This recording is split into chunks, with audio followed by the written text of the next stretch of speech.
बेटी बचाओ बेटी पढ़ाओ का ये नारा हमने हर जगह देखा होगा, टेलीविजन पे, रेडियो पे, ऑटो के ऊपर लिखा हुआ है, बसेस के ऊपर लिखा हुआ है। क्या आपको पता है कि सही नारा क्या है? बेटी बचाओ बेटी पढ़ाओ और फिर बेटी बचाओ। ये नया नारा है इस देश के 2024 का। जिस तरीके से कोलकाता का जो रेप केस हुआ है, उस केस ने पूरे पर कच्चे उड़ा दिए इस दिमाग के कि इस तरीके की सोच पे कोई इंसान रख सकता है।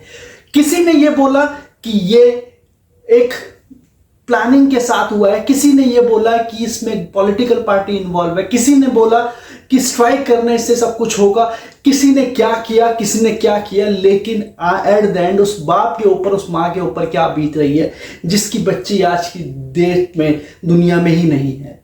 क्या हो रहा है इस देश को, किस तरीके से हम इस मंजिल के ऊपर चल रहे हैं कि हम अपनी बेटियों को ही नहीं बचा पा रहे। बहुत सारी पॉलिटिकल पार्टी इस केस के अंदर इन्वॉल्व हो रही है, बहुत सारी पॉलिटिकल पार्टी इस केस को बंद करने की कोशिश कर रही है। लेकिन कभी किसी ने ये चीज पूछी है कि उस माँ बाप के ऊपर क्या बीत रही होगी जिन्होंने ये मंजर देखा है। जब किसी इंसान का कोई अपना छोड़ के चला जाता है तो वो इंसान पूरी उम्र उसको माइंड में रख करके चलता है, लेकिन किसी का कोई अपना इस तरीके से जाता है तो उसके दिमाग में क्या चलता है। आपको एक बात यहाँ पे सोचनी होगी कि आप ये लोगों को पूछिए कि रेप क्यों होते हैं, तो उनका पहला क्वेश्चन या पहला आंसर ये आएगा कि लड़कियां छोटे कपड़े पहनती है, दूसरा आएगा कि लड़कियां रातों को बाहर निकलती है, तीसरा ये आएगा कि लड़कियां खुद इनवाइट करती है इस तरीके की सर्कमस्टेंसेस को।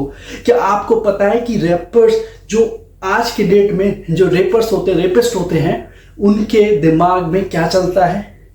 आज लड़कियों को घर से बाहर जाने की जरूरत नहीं है। सबसे पहले आप अपने बेटों को सही तरीके से चीज़ों की तालीम दी जाए, क्योंकि 3 तरीके के रेपिस्ट होते हैं जो अपने दिमाग में इस तरीके की भूमिका निभा ले करते हैं, इस तरीके की चीज़ों को अपना लेते हैं कि आपको समझ में नहीं आएगा किस तरीके से उनका दिमाग चलता है।